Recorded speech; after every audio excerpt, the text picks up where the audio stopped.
नमस्कार दोस्तों, आज मैं आपको तीन पनौती अमावस्या व्रत की कथा सुनाने जा रही हूँ। प्रेम से बोलिए अमावस्या माता की जय हो। एक गांव में एक बुढ़िया माई अपने बहू बेटे के साथ रहती थी। उनका बेटा परदेश में धन कमाने के लिए गया हुआ था, इसलिए सास और बहू दोनों अकेले ही रहा करते थे और एक दूसरे की देखभाल किया करते थे। सास बहू में बहुत प्यार रहता था, बिल्कुल माँ बेटी की तरह वह रहते थे। एक दिन बहू ने खाना नहीं खाया तो सास ने बहू से पूछा कि बहू, आज तुमने खाना क्यों नहीं खाया।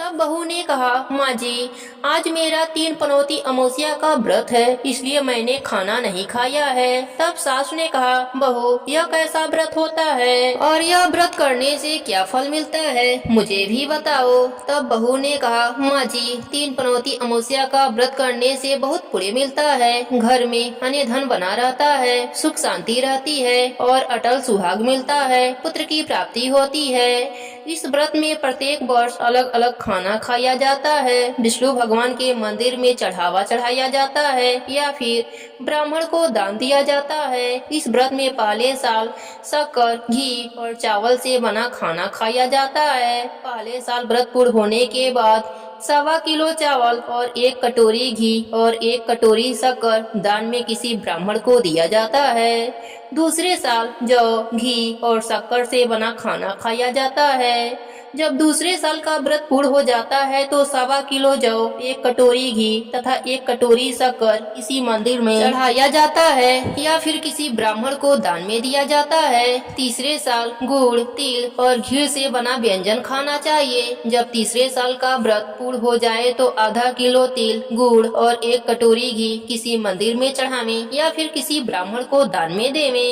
इसे ही तीन पनौती अमावस्या का व्रत कहा जाता है। फिर बहू ने कहा कि इस व्रत का अगर कोई संकल्प ले लेता है तो इसे पूरा करना जरूरी होता है। अगर पूरा नहीं कर सकते हैं तो सास बहू में झगड़ा और घर में अशांति छाई रहती है। तब सास ने कहा, बहू, मेरी तो उम्र हो गई है, लेकिन तुम यह व्रत करो। तब बहू यह व्रत आरंभ कर देती है। लेकिन एक दिन बहू ने किसी के कहने पर गेहूं से बनी रोटी खा ली। अब अमावस्या माता इस बात से नाराज हो गईं और जो सास बहू में बहुत प्यार रहता था, अब उन दोनों में झगड़े होने लगे। सभी गांव वाले भी हैरान हो गए कि यह सब क्या हो रहा है। सास अपने बहू से उल्टा सीधा ताने देने लगी और बहू अपने सास से लड़ने झगड़ने लगी। दोनों इस तरह लड़ते झगड़ते देखकर लोग कहने लगे कि देखो तो, यह दोनों कितने ही प्यार से रहते थे और अब दोनों में कितनी ही लड़ाइयाँ होती हैं। एक दिन सास ने अपने बहू से ताना मारा कि जब से हमारे घर में तुम बहू बनकर आई हो, तब से हमारे घर की लक्ष्मी चली गई हैं। तुम तो हमारे लिए अशुभ हो, तुम्हारे कारण हमारे घर में कलेश और अशांति छाई रहती है। वह बहू को यह बात लग गई और वह अपने सास से कहने लगी कि मैं आपके घर के लिए अशुभ हूँ तो ठीक है, मैं आपके घर से जा रही हूँ। आपके घर में अब मैं लक्ष्मी को लेकर आऊंगी। जब तक मैं लक्ष्मी माता को नहीं पा लेती, आपके घर में पैर नहीं रखूंगी। तब सास बहू से कहा, असल की है तो जा मेरे घर से और लक्ष्मी माता को लेकर आ। तब बहू ने कहा, ठीक है माँ जी, मैं लक्ष्मी माता को लेकर आऊंगी, लेकिन मुझे यह बताइए कि लक्ष्मी माता मुझे कहाँ मिलेंगी। तब सास ने कहा, लक्ष्मी जी तुमको समुद्र के बीच में भगवान विष्णु जी के पैर दबाती हुई मिलेंगी। अब बहू यह कहकर चली गई कि जब तक लक्ष्मी माता को ना पा जाती हूँ तब तक मैं आपके घर में नहीं आऊंगी। इतना कहकर बहू लक्ष्मी माता के खोज में निकल गई। जब बहू लक्ष्मी माता को खोजने के लिए जा रही थी तब उसे बीच रास्ते में एक गाय मिलती है। वह बहू से पूछती है कि बेटी, तुम कहाँ से आ रही हो और कहाँ जा रही हो। तब बहू कहती है कि हे गाय माता, मेरी सास मुझे कहती है कि मेरे आने से उनके घर में अन्य धन की कमी हो गई है और उनके घर की लक्ष्मी चली गई हैं, तो मैं लक्ष्मी माता को खोजने के लिए निकली हूँ। तब गाय माता कहती है, हे बेटी, अगर तुम जा ही रही हो तो भगवान से मेरे बारे में भी पूछ लेना। तब बहू कहती है, ठीक है गाय माता, बताओ, मैं आपके बारे में क्या पूछूंगी। तब गाय माता कहती हैं, हे बेटी, मेरा जब भी बछड़ा होता है वह मर जाता है, जिंदा नहीं रहता। तो भगवान से पूछ लेना कि मेरे साथ ऐसा क्यों होता है, मैंने ऐसा कौन सा कर्म किया है जो मेरे साथ मेरी संतान नहीं रहती है। बहू कहती है, ठीक है गाय माता, मैं आपके बारे में जरूर पूछ लूंगी। और यह कहकर आगे चल देती है। आगे चलते चलते बहू को एक घोड़ी मिलती है जिसके गले में घंटी बंधी होती है। घोड़ी ने कहा, बेटी तुम कहाँ से आ रही हो और कहाँ जा रही हो। तब बहू घोड़ी से कहती है, मेरी सास मुझे अशुभ कहती हैं, मेरे आने से उनके घर की लक्ष्मी चली गई हैं, मैं लक्ष्मी माता को खोजने के लिए निकली हूँ। तब घोड़ी कहती है, बेटी मेरे दुख का कारण भी भगवान से पूछ लेना। तब बहू ने कहा, जरूर पूछ लूंगी, पर बताओ तो सही कि तुम्हें क्या दुख है। तब घोड़ी कहती है, मेरे गले में यह पट्टा बंधा रहता है, मैं इससे बहुत दुखी हूँ। बहू कहती है, ठीक है मैं पूछ लूंगी। इतना कहकर वह आगे बढ़ जाती है। आगे जाने पर बहू को एक अंधा बहरा बुजुर्ग मिलता है। वह भी बहू से अपनी समस्या भगवान से पूछने के लिए प्रार्थना करता है। तब बहू उसकी भी समस्या भगवान से पूछ लेगी कहकर आगे बढ़ जाती है। आगे चलते चलते बहू को एक बूढ़ी औरत मिलती है जो हाथ पैर से अपाहिज होती है। वह भी बहू से कहती है कि बेटी तुम कहाँ से आ रही हो और कहाँ जा रही हो। तब बहू कहती है कि मेरी सास मुझे अशुभ समझती हैं, मेरे आने से उनके घर की लक्ष्मी रूठकर चली गई हैं, इसलिए मैं लक्ष्मी माता को खोजने के लिए निकली हूँ। तब वह अपाहिज कहती है कि जब तुम्हें भगवान मिले तो तुम मेरी भी समस्या भगवान से पूछ लेना। बहू कहती है, ठीक है माँ जी।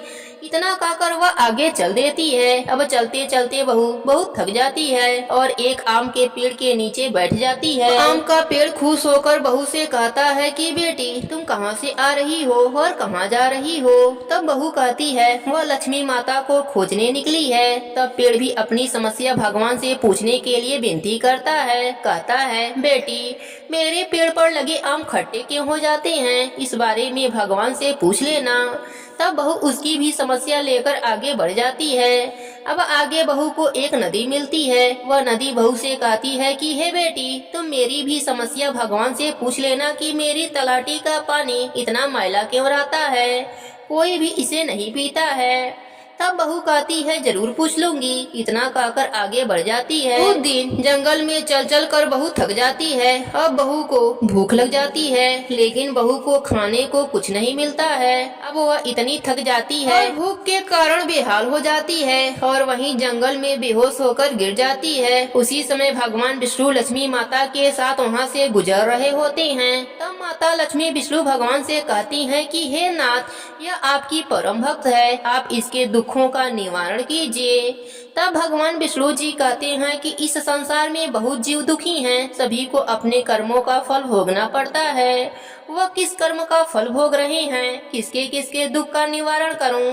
तब माता लक्ष्मी ने विष्णु भगवान से विनती करी और कहा, भूखी प्यासी है और इसे ऐसे ही यहाँ छोड़ दिया तो जंगली जानवर इसका शिकार बना लेंगे। माता लक्ष्मी की बात सुनकर भगवान विष्णु एक साधु का भेष धारण करते हैं और बहू के पास जाते हैं और उसे होश में लाते हैं।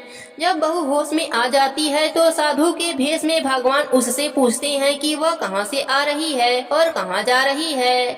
तब बहू पूरी बात बताती है कि उसकी सास उसे अशुभ कहती हैं और उसके आने के कारण ही लक्ष्मी माता घर से रूठकर चली गई हैं, इसलिए वह लक्ष्मी माता को खोजने के लिए निकली है। उसकी बात सुनकर भगवान विष्णु और लक्ष्मी माता प्रकट होते हैं और उनके साथ अमावस्या माता भी प्रकट होती हैं। बहू उनके चरणों में गिरकर वंदना करती है, बार बार नमस्कार करती है और उनके चरणों में गिरकर धन्य हो जाती है कि जो आपने मुझे साक्षात दर्शन दिए। अमावस्या माता बहू से कहती हैं कि बेटी तूने मेरे व्रत को खंडित किया, इसी की सजा तुम्हें मिल रही है, लेकिन अब तुम्हें मैं माफ करती हूँ। अब तुम घर चली जाओ, तुम्हारा घर अन्य धन से संपन्न होगा, तुम्हारा घर सुंदर महल में बदल जाएगा, तुम्हारी सभी मनोकामनाएं पूर्ण होंगी। इस पर बहू कहती है, मुझे रास्ते में गाय मिली थी, उसको यह समस्या है, यह कैसे दूर होगा, उसका दुख भी दूर कीजिए।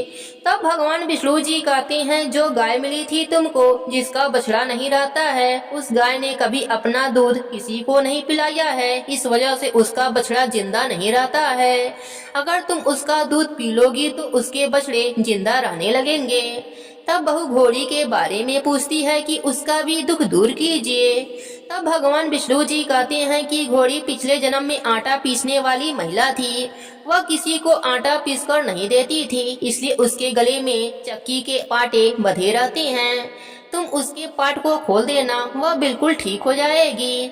तब बहू बुजुर्ग के बारे में भगवान से पूछती है। तब भगवान जी कहते हैं वह बुजुर्ग कभी भी भगवान के मंदिर में नहीं गई और ना कभी उसने भगवान का भजन सुना। तुम उसको मंदिर ले जाना, भगवान के दर्शन करवा देना, वह ठीक हो जाएगी। तब बहू बुजुर्ग महिला के बारे में पूछती है और ठीक होने का उपाय पूछती है।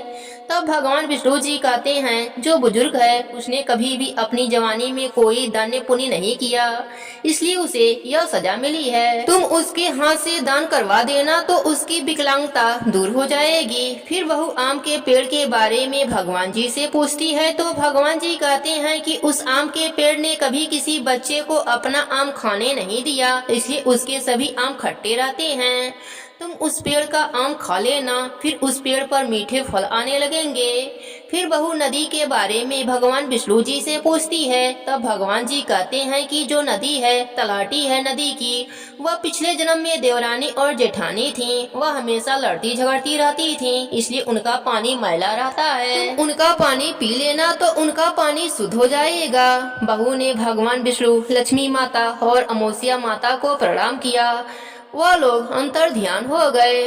बहू अपने घर की तरफ चल पड़ी। रास्ते में जो जो मिलता गया उन्हें सभी उपाय बताती गई। सभी उसे आशीर्वाद देते हैं और घर जाते ही उसका घर एक सुंदर महल में परिवर्तित हो जाता है तथा घर में अन्य धन का भंडार भर जाता है।